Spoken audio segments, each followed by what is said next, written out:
So it's interesting that some of us may feel like it's doomsday, and the Parsha is about God ending, wanting to start over because people are so corrupt. However, this Saturday, the Parsha is Lech Lecha, where God comes to Abraham and says, go to a place that I will show you. And Abraham doesn't know where it is. So the Parsha, after kind of destroying and being very disillusioned with humanity, God tells Abraham, trust me, and the unknown, I will be with you into the unknown. So we could take both of those as symbolic. The world feels like it's the end of the world today, but our tradition says, that we will go forward with faith together. I had a very beautiful text from Rabbi Joel Simons about that we will together, like Abraham, go into the unknown. We'll hold each other up. We'll unite and we'll take care of each other, whatever will come. So we'll have to wait and see, but that's where we're at. So I want to put up the text for those who are at home. Hold on. First, I have to see if it's up. Yeah, okay, so share. Stop that, share. And there's something absolutely fascinating that you're all going to really love. We could spend the whole thing on this. So the Parsha that the rabbis choose to start Noah actually is in chapter 6, but it starts on verse 9. So there are 8 verses. We're looking at Parshat Noah before that, which kind of set up what's going on, that God decides to destroy the world. But there's also this bizarre, mystical, magical event that's in the Torah, this little 7 or 8 lines that most people never, ever read. And we're going to look at them, and you're going to be shocked, I think, about what they are. So, Diane, why don't you start? Are we here at the 7 Noah laws? No. Parshat Noah. Parshat Noah. Yeah. 6. When man began to multiply on the face of the land, and daughters were born to them, the divine beings saw how beautiful the daughters of men were, and took wives from among those that pleased them. Okay, let's stop there. Suddenly there are these divine beings. Where did they come from? And they were in heaven. Were they angels or whatever? And this is in the Torah. And they basically slept with human women. They saw that they were beautiful and took wives. We don't know if they raped them and abducted them or courted them or wooed them. Of course, the rabbis' commentary says that they, didn't force anyone, that they courted them, and that these were divine beings. The word actually in Hebrew is B'nai Adonai, which like children or sons of God. And this Chumash, this Torah version, translated as divine beings, that there were divine beings that walked on the earth at this time. So we think about other traditions like the Greeks, for sure, probably the Babylonians, where gods cohabited or had, impregnated mortal women, and their offspring were usually like Hercules or heroes or whatever. So they're starting to plant this idea. So, okay. And then suddenly God says, just finish that, Diane. Then the Lord said, my breath shall not abide in man forever, for he is flesh. His days shall be 120 years. So why do you think these two are connected in the same paragraph? Any ideas on Zoom? Anybody? I think it's kind of telling us that even though the divine beings may be immortal, the human offspring and human beings will never be immortal. that will always be mortal. And 120 years is a very significant number because that's the number of years that Moses lived. And he died. And we give a blessing in Judaism to say, may you live to be 120. Sponsored, my grandfather used to say sponsored in Yiddish. Sponsored. And Yes, Susan, sponsored in whatever. I however you say it. don't know how you say 100, I forgot. but Susan, I look at you and I realize that I haven't expressed my condolences. I'm so sorry about your father. How are you doing? Okay, my dad passed away. Yes. I'm That's right. Sorry to hear, Susan. Thank you so much, whoever said that. It was Merle. Merle. Merle. Oh, hi, Merle. I didn't even see you. My You bad. want to sit over there and you can Thank look you. at them? We can see her. We But can she see can't her. see so- you. Well, now I can, now I can see him. Last week. He was, his funeral was a week ago Sunday. So, but he was 93 years old and had colon cancer. So last year's been very hard. It's still But- never easy whenever it happens. It's never easy, and I'm sorry for your loss. Thank you. Yeah. Thank you. May he rest in peace. Thank you. Did Steve do the funeral? Steve was out of town. Karen Fox did the funeral, I've been friends with Karen Fox for Rabbi Karen Fox, many yeah. years. Right. I took Torah study with her. Right. for Probably 15 years. Right. Our kids went to the same high school, and Right. so, and actually, since COVID, Rabbi Fox and her husband have been coming to our house every Saturday between 2 and 4. And we have drank copious amounts of wine, and they drink whiskey, I don't, Scott. So, she's been through the whole thing with you. me, you, my family, and Yeah. so it's lovely if something can be lovely, so. But thank you. You're welcome. I'm sorry. It's always. Later, right? I Yeah. gotta do something with Marine. Okay, What, I don't know. What? we have to also, Yes, that stuff. I understand that. Hey, for Jacob. Helen, mute yourself if you're talking. Sorry. That's okay. Okay. So now, what did I just do? Oh, that's okay. They can see. I have a question about, can I ask? you? Yeah, please. I must have read this, a few times. But you never noticed it. No, but what I didn't notice was, okay, the Noah, no, wrong one. When man began to multiply on the face of land and daughters were born to them. Well, men being humans. I know, Humans. but the daughters are born to the woman.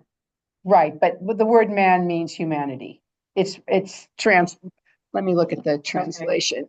I know, I don't have. Let me look at the Hebrew because I'm pretty sure it's, Okay. yes. Yeah, I know. And the divine being saw how beautiful the daughters of men were Yes. and took wives from among those that pleased them. Okay, so let me look That's at the kind of word. a disturbing sentence. Yes, it is. Okay, hold on. So Well, here is what it says. disturbing, I think that's just how it was in biblical times. You thinking what? I don't find it that disturbing because I think that's how it was in biblical. I mean, there weren't people. Okay. Vayihi kahahel ha'adam. Okay, the man or the human, because remember, Adam really means the human.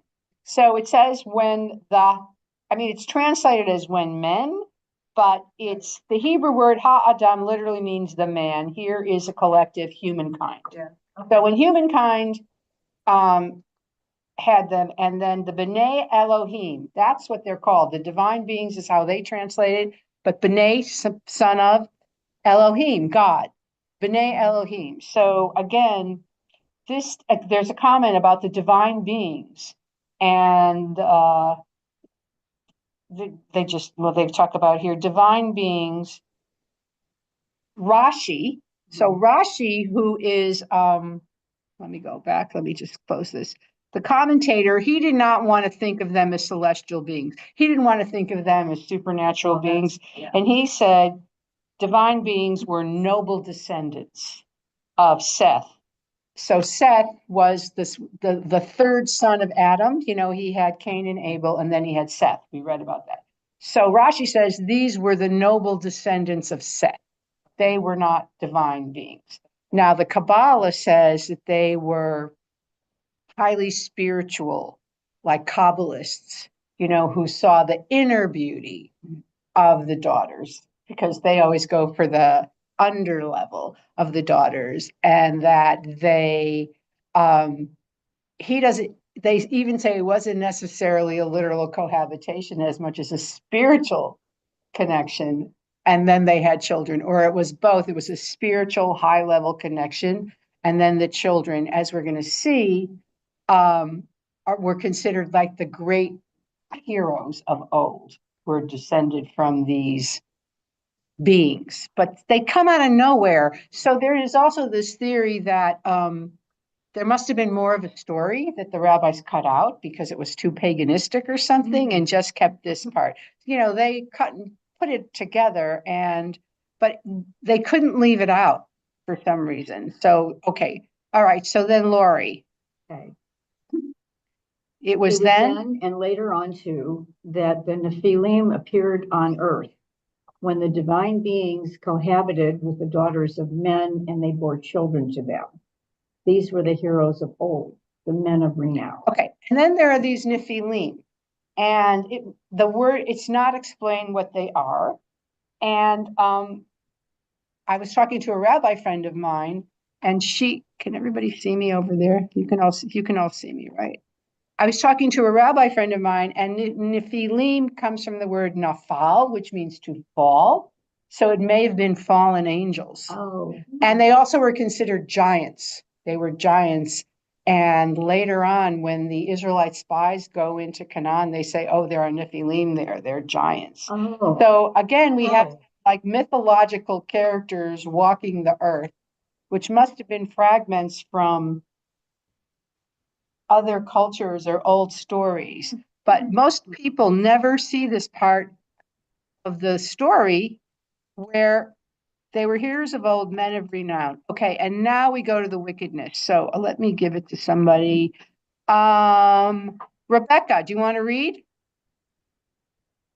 And let me pull this up, put this here, right here. Sure. The Lord saw that the wickedness of man was great in the earth, and how every plan devised by his mind was nothing but evil all the time. And the Lord regretted that he had made man on earth, and his heart was saddened. So every plan devised by his mind was nothing but evil all the time. So what does that mean to you? And I asked my people on Zoom too. What does that mean to you? Merle, is your hand up? Yeah, I was one. Is Seth one of Noah's sons? No, Seth's one of Adam's sons. We haven't gotten Adam. Okay, I was just trying to get the characters straight. Adam and Eve had another son after I forgot. Okay. Abel was killed. Okay. And they say that's where the noble people were or whatever. Right. What do you think it means? Every plan by his mind was nothing but evil all the time. Do we have that today? Sort of. Yeah, in a way. I think of Putin. I think of lawlessness, I mean, you can even think about the Wild West. I mean, it was like, when you're thinking in terms of a dictator controlling what he can control. I just think of people who are just amoral.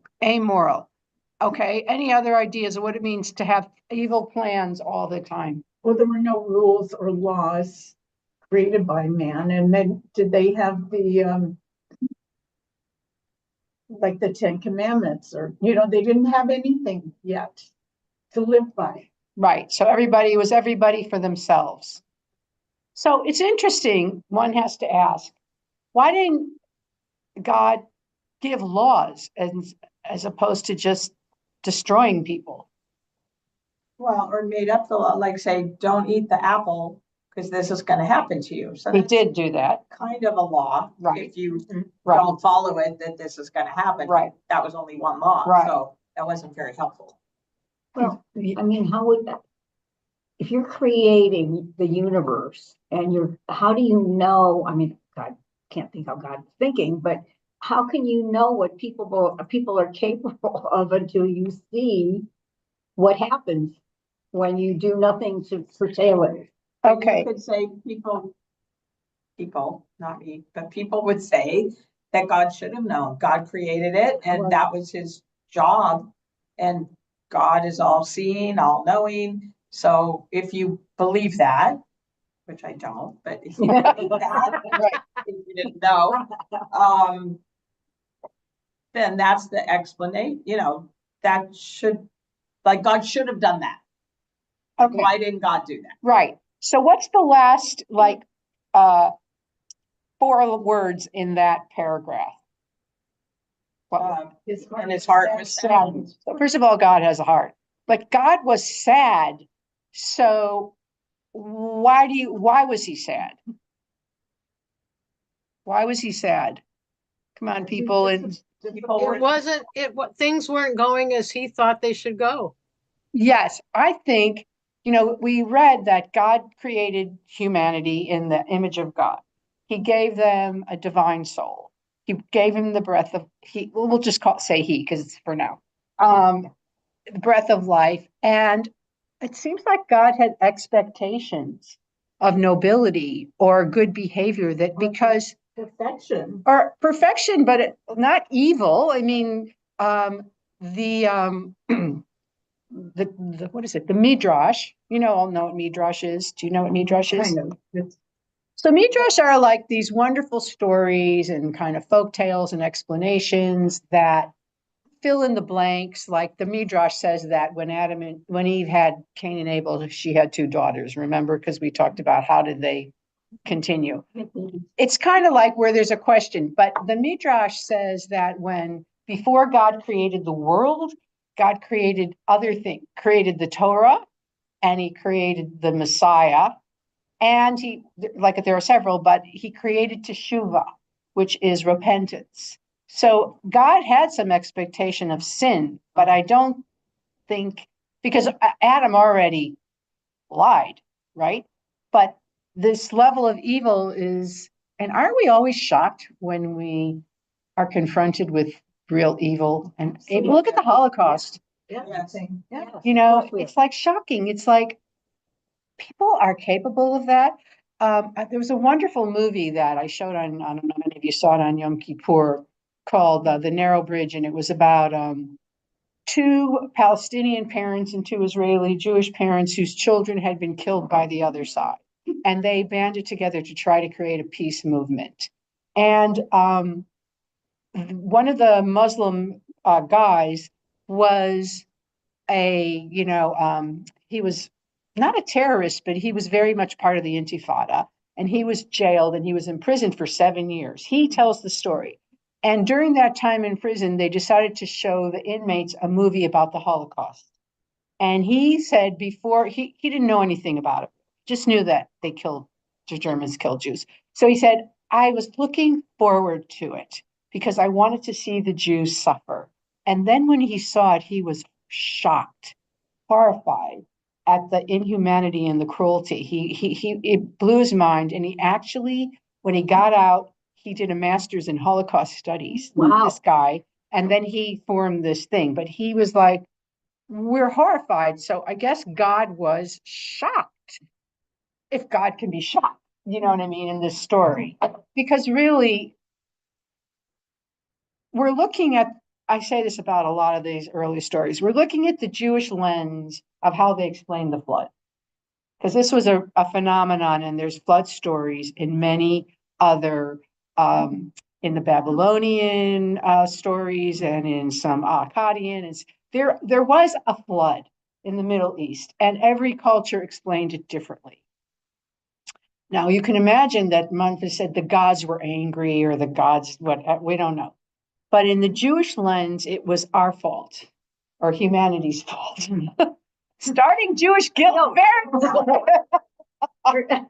Or are we, okay, so he was so shocked. But then, this is really interesting, the next 7.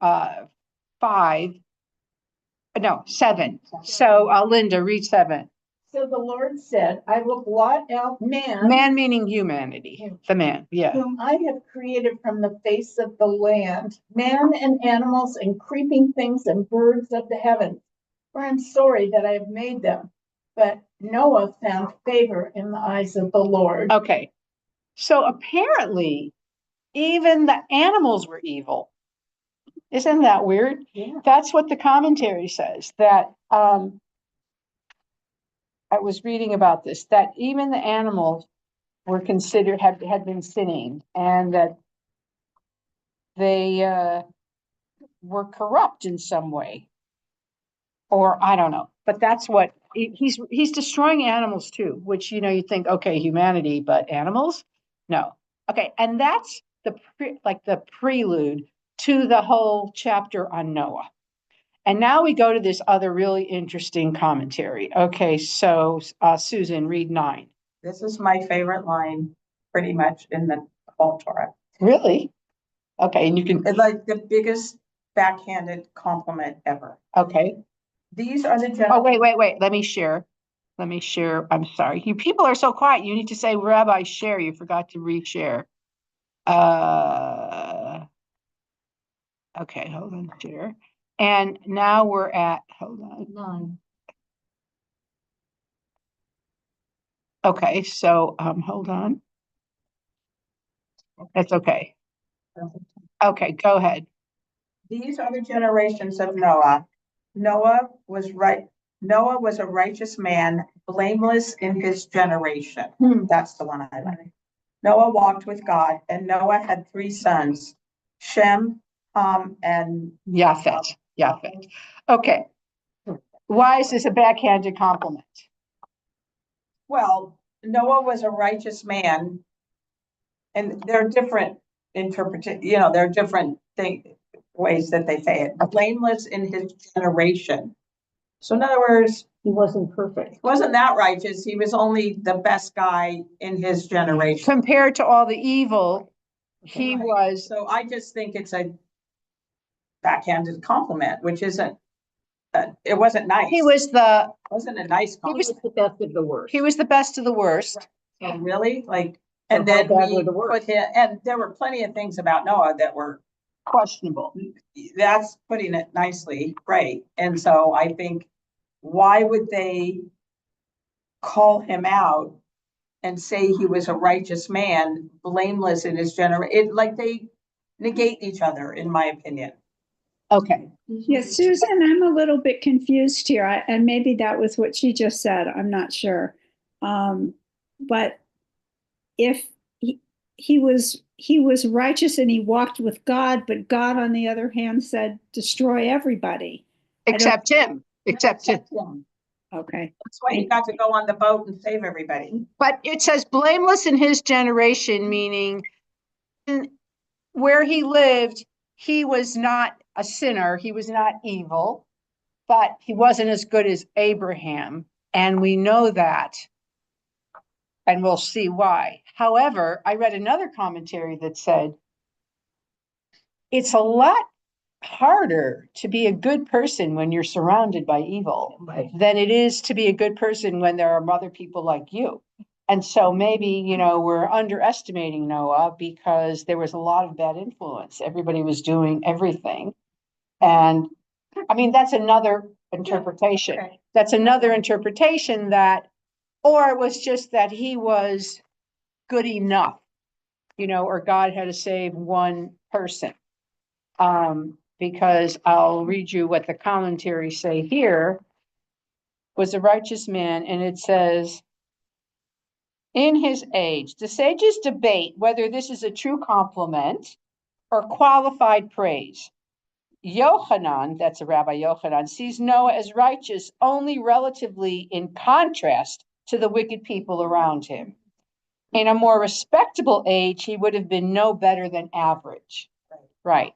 Reish Lakish, that's a famous Talmudic scholar, you know, in the Talmud, on the other hand says, anyone who has the moral backbone to be a good person in an immoral society would have to have been an even better person in a generation that encouraged goodness. But for me, I don't agree with that. Yeah, good. Why should you be bad because other people are bad around you? You should always have good intentions and be a good, whatever you want to person. It shouldn't matter what everybody else is doing. You know, it's very interesting. But it Yeah, shouldn't, but it shouldn't. Yeah, We're talking about, you know. okay, I Well- understand, but I also think that it's kind of human nature. Yes, who wants to comment? Oh, hi, it's Kara. How are you? Good. Um, Oh, Kara, hi, I'm so happy you're here. thanks. Go ahead.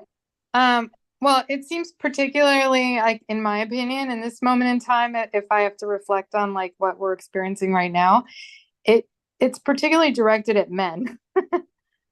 I feel like, I mean, women inherently have a more because we understand about bringing life into the world and that I feel like the Torah inherently like speaks a little bit more to men with regard to this, my opinion.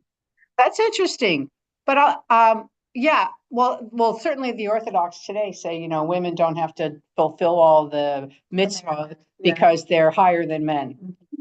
But I want to tell you an interesting story. My daughter went to a public school, middle school, and then Harvard Westlake.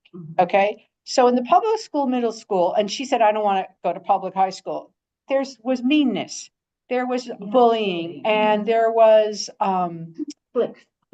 well, there's always cliques, but there was, you know, like stings and saying mean things. There was a girl who was always saying rude things to her and whatever. And that was kind of like, okay.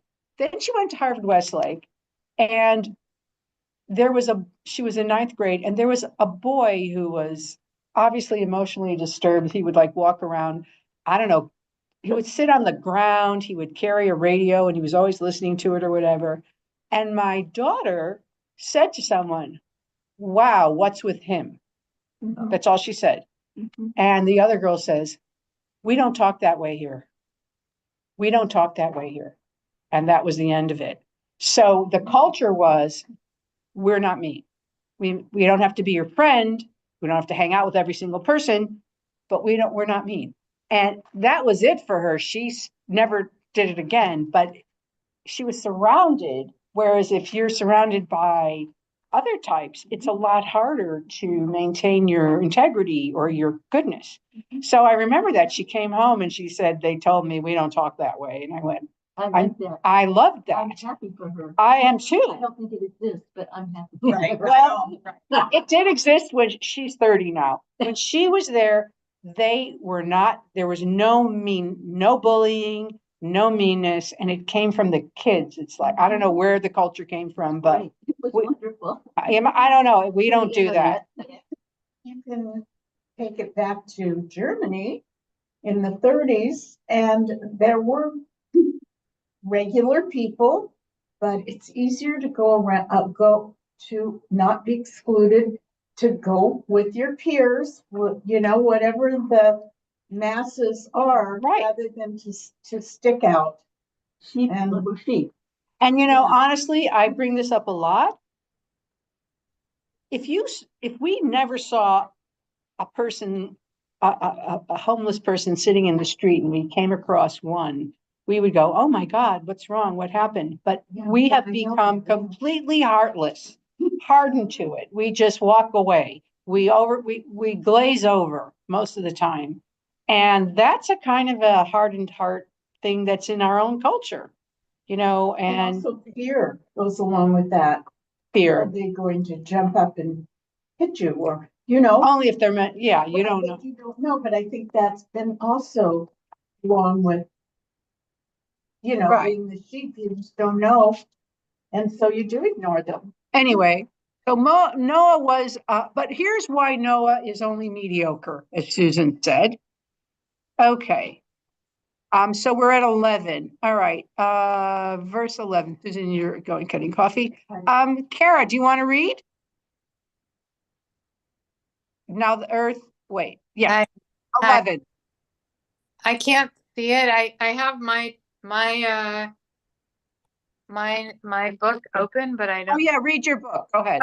Oh, here, wait. Here I found it. Okay. Now the earth was corrupt in God's sight, and the earth was filled with violence. And God saw the earth, and behold, it was corrupt, for all flesh had corrupted their way on the earth. Go ahead. You want me to continue? Yeah. And God said to Noah, I have determined to make an end of all flesh, and for the earth is filled with violence through them. Behold, I will destroy them with the earth. One more. Make yourself an ark of gopher wood, make rooms in the ark and cover it inside and out with pitch. This is how you are to make it. The length of the ark, 300 cubits, its breadth 50 cubits, its height 30 cubits. Make the roof for the ark and finish it to a cubit above, and set the door of the ark in its side. Make it with lower, second, and third decks. I mean, the details are amazing, like a little crazy, but what he does is, we know he builds the ark, right? He builds it. What does he not do? What does he not do?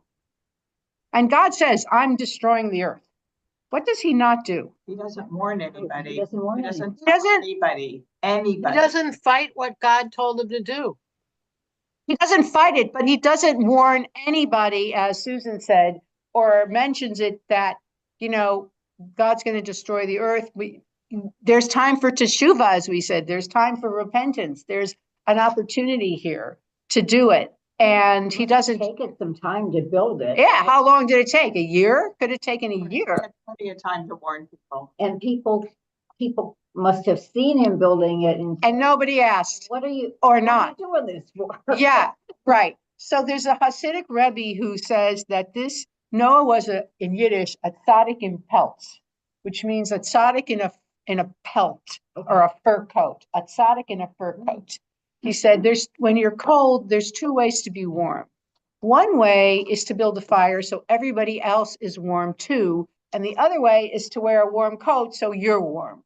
And he said, I never heard that one either. Yeah. I like that. Yeah. So, Noah wore a coat for himself. He wore his fur coat of righteousness, but he didn't try to make anybody else warm or bring them to anything. So that's why they say he was blameless in his generation. Or kind of showing off. Okay, no, I was going to say this. Or you think that you can change the mind of somebody who has let's just put it on the table. No. A Trumper. No. You think No. so? Maybe Sorry, but I said from before yeah. that they're not going to change my mind, just like I'm not going to change their mind. So I have to just, for my own sake. Jesus. Okay. No, the answer is no. Okay, so maybe Noah knew it was futile. I mean, so then is he a tzaddik in pelts, or is he like, I know these people, I've lived with them, and apparently, according to the Torah, he was 600 years old at this point. They count their years like No, I know. All I'm saying is he was an old man, so he's certainly been around and he didn't say anything. How old? That doesn't mean you don't try. Would you try? Well, I've tried over the last, a little bit, but sometimes you just know what, again, they're not going to change their mind, just like I'm not going to change mine. Well, I'm also thinking, even if somebody said to him, what are you doing? Wouldn't those people start lobbying to be the human that's going to get on the boat?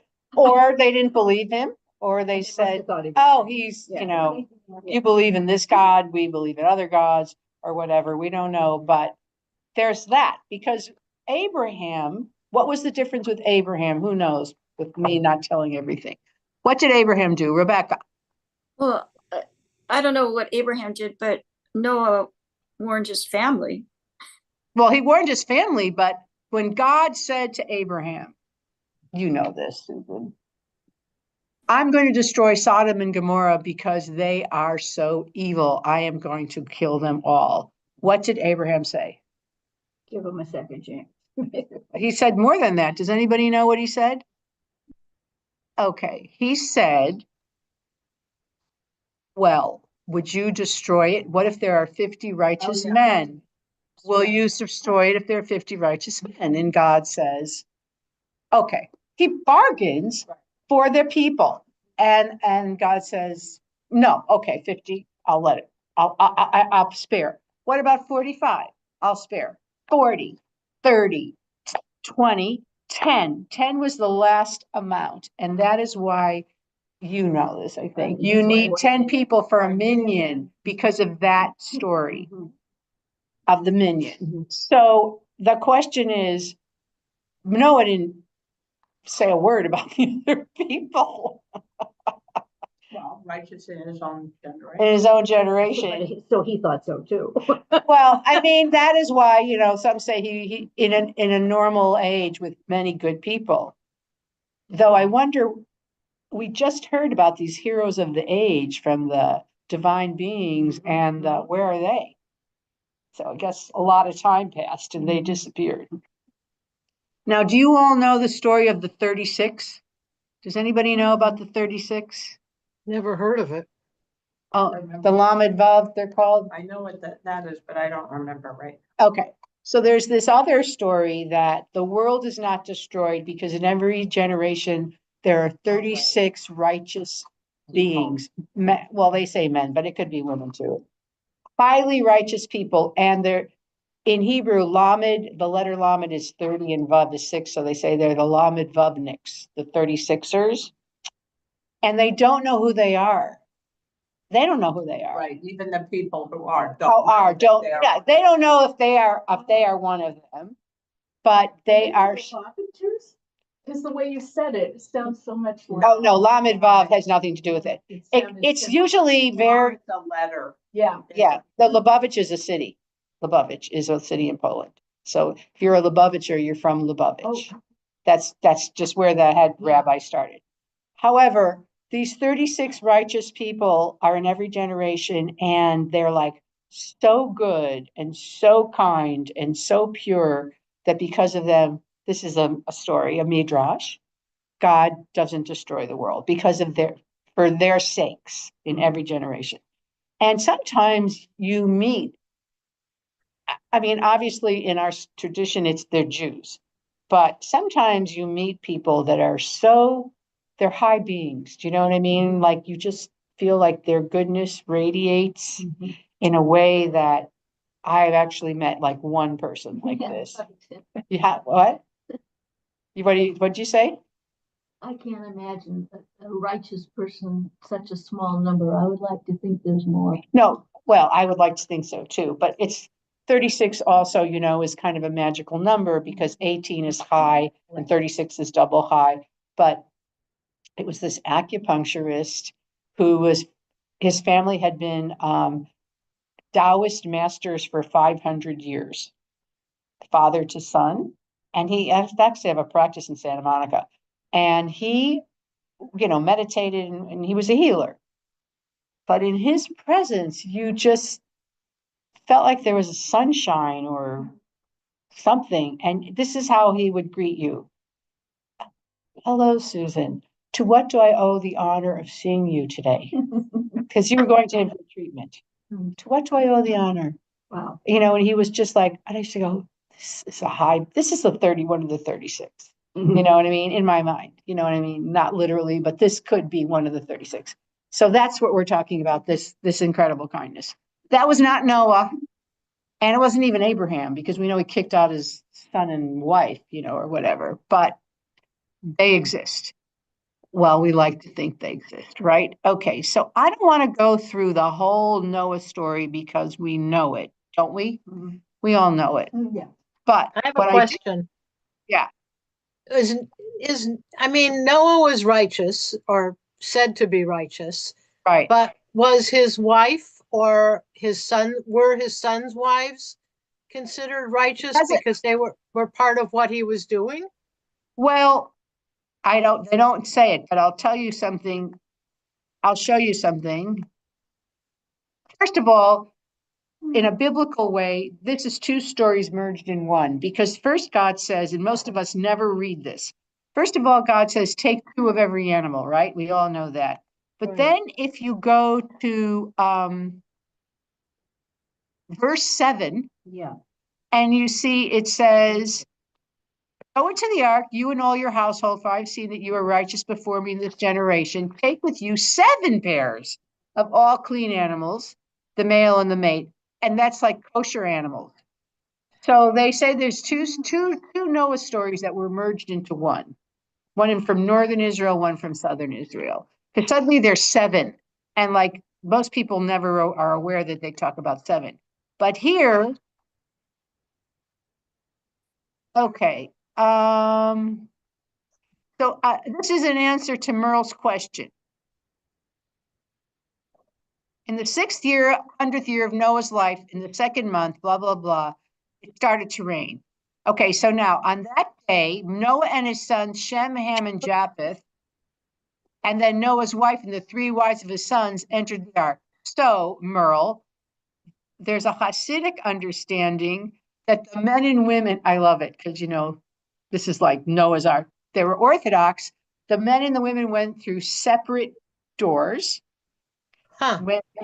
And that they didn't have any sex while they were the whole time of the flood. They stayed pure or chaste or whatever. So there was this pure idea that while the world is being destroyed, they weren't going to have sex. So that Noah. Okay, so there was a little bit of consciousness, according to this interpretation, that the women and men went in separately because of the way it's said Noah and his sons went in, and then Noah's wife and the 3 wives went in. So they all went in. And then they went in the ark with Noah. Okay, and so also they say that Noah didn't go in right away because he was hoping at the last minute God would change his mind and that he wouldn't go in. So there's a little bit of, somebody want to say something? Okay. So, all right. So now we know, blah, blah, blah. 40 days, 40 nights. I don't care. I mean, we know it. It's the story. And everybody died. And then he sends out a raven and it comes back. And then he sends out a dove. And finally, the dove brings back an olive branch, which is significant in the story because what does an olive branch represent to this day? Peace. So, I mean, maybe it's from the story that we say that olive branch. Okay. And also sending out a dove and holding an olive branch is really a symbol of peace, right? Okay. But then this class is about family relationships. So let's go to, okay. God then says, I'll never do it again. And God says, be fruitful and multiply. Okay. Now it says God made a covenant with Noah. He said that earlier and he says it again. And this is the covenant, the 7 Noahide laws that I gave you. This is the covenant, and Noahide means from Noah. And these are the laws, according to Judaism, that all human beings, not Jews have 613 mitzvot. Yeah. These are laws that for all humanity. So let me put this up for the people at home. The Noahide laws, which most people have never heard of. Mm-mm. Okay, where's the share? Here.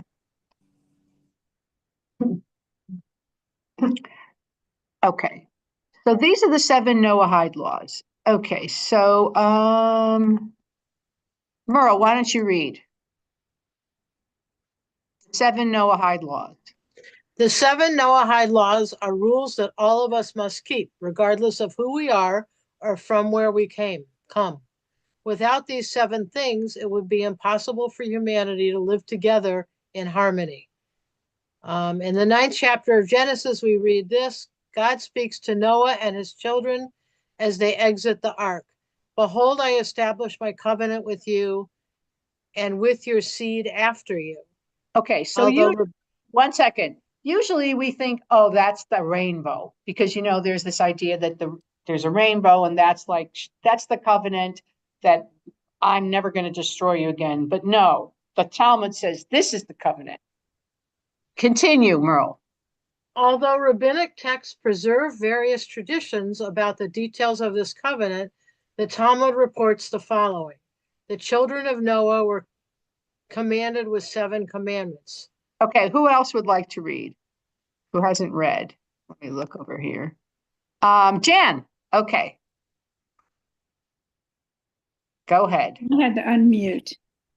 Okay.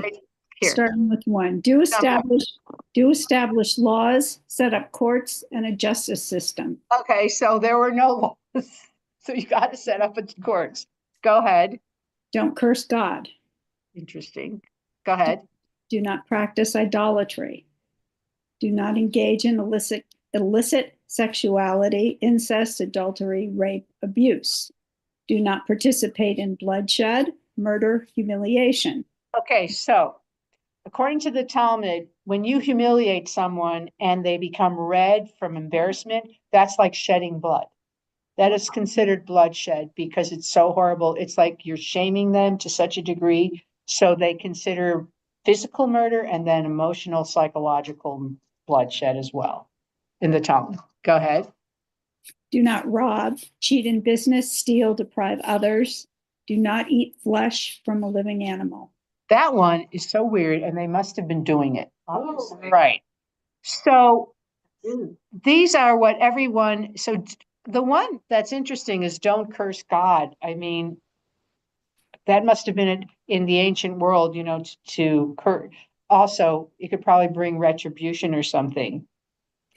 But okay, so if you were going to put these in order of importance, what would you put them in? What would you give me your first? I like laws first. Laws. It should be first. Okay. Does anybody have a different opinion on Zoom about the first one? Laws first.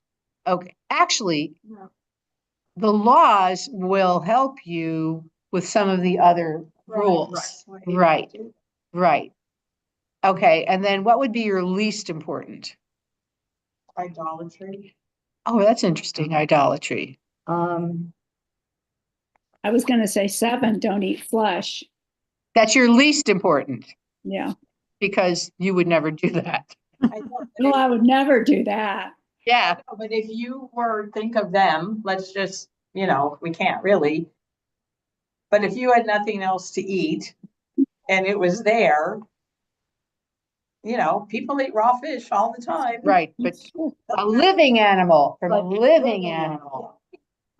Living, like those Swimming, freaking pick it up and puffer take it fish, away. they do some of the stuff alive. I mean, they're saying don't kill an animal to eat it if it's living, I think. No, they're saying don't eat it while it's alive. Ugh. Saying you can eat it, you can eat, and you can cook them, you can kill them, you know, you can whatever. Right. But I mean, this is what is considered the minimum of behavior. And the do not curse God, do not practice idolatry. I guess certainly the idolatry one, we have to understand what that meant in the ancient world. Idolatry it was human sacrifice, children sacrifice. That's why Abraham, one understanding is when God asked Abraham to do it, it was like not unheard of. Other cultures did it, you know what I mean? Or there's also a lot of sexual cults, where the way that you worshiped your God was through sacred prostitution. Like the sacred prostitute represented the god or the goddess. And when you had sex with the god or the goddess, you were merging with the divine. Really? Yes.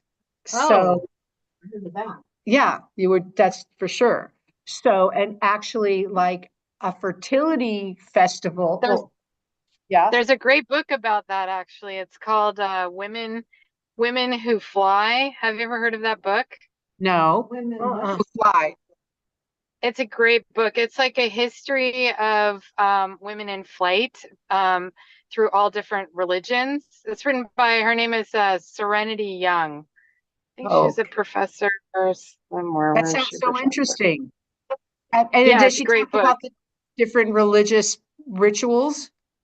Every single religion you can possibly imagine has a woman that flies. And she talks about the sexual component of women priestesses and how basically it was this transition from a matriarchy to a patriarchy, and how women ultimately became, you know, subordinate and you know, pushed down by men because as we became more of a patriarchy and we moved to a monotheistic culture.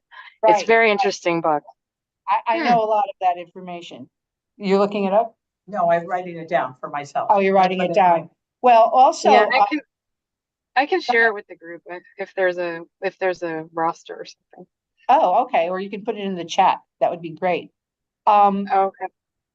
That's true. I mean that the women were the goddess, the priestesses and the queens, and the men were, there's a lot of, it's like free in pagan times, but some of it, like there were also rituals of fertility rites where, you know, you'd go into the fields during the harvest time and have sex for the gods to simulate fertilizing the earth.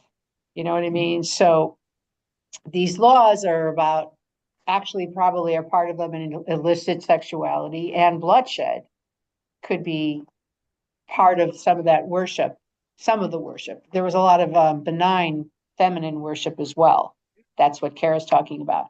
But do not curse God. That must have been, it's so interesting because it's just words, but words must have been so powerful that you couldn't do it. So anyway, these are the Noahide laws. Okay, but now, how much time do we have? None. I just want to tell you this amazing story that happens is Noah plants, you know, and what is the first thing he plants? A vineyard. This is in the text. And he gets drunk. And it says that his son, Japhet, comes and sees him. Oh, and he's naked. His son, and he comes and sees him, and then he tells his brothers, and then his brothers like back in, like they don't see him and they cover him up.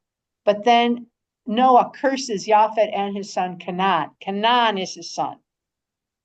And the rabbis look into it and they think that he basically raped his father or had sex with his father. But it's, yeah. Oh. He sexually abused his father. He had homosexual sex with his father who was drunk. And then he's cursed, but his son is cursed, Canaan.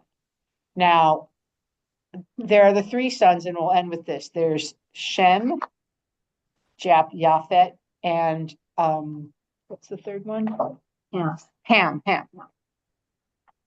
Shem is where we get the word Semite, and we are descended from Shem. We're Shemi in Hebrew. So our line is descended from Shem.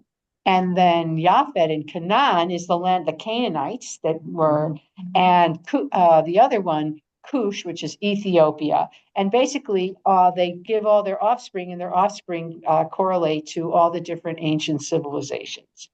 But Egypt is the name of a son of one of the others, but we're in the line of the Semites. And that's so Noah and then from them after this, which we're not going to read, is the Tower of Babel, because it's not a family story, but the Tower of Babel is basically how everybody gets together. And it's basically a satire on Mesopotamian culture, because their religious structures were these huge towers called ziggurats. And so they say, oh, everybody talked a different language, and then God, they were trying to reach God. They were so haughty, like the ancient Sumerians and the Mesopotamians, that God then created all these languages so nobody could understand each other. And that's where you get the word babbling from in English, from the Tower of Babel. So the rabbis think that, I forget the names, but the son raped his father. Right. So homosexuality was a big thing then, Negative. but A sin. It was a sin. yeah, but I'm saying in that age. Oh, in any age. Going way back. Yeah, but It's always existed. We can know, Yeah, we know that. But they thought it was rampant, or why would the rabbis think that's what happened? Because why did he curse him? He had to have done something terrible, and that's the worst thing they could think of. That's the worst thing they could think of, was that, and then cursing them. And humanity didn't seem to get any better, and then we get Abraham, and that's where we're going to go. But the way he treats his wives, not great. So anyway, thank you so much. It was lovely to to, Hi, everybody over there. yeah, and I'll see Thank you. you. Thank you. Thank you, Nice- Thank you Susan. very much. And have a nice Shabbat Shalom, everyone. You You too. too.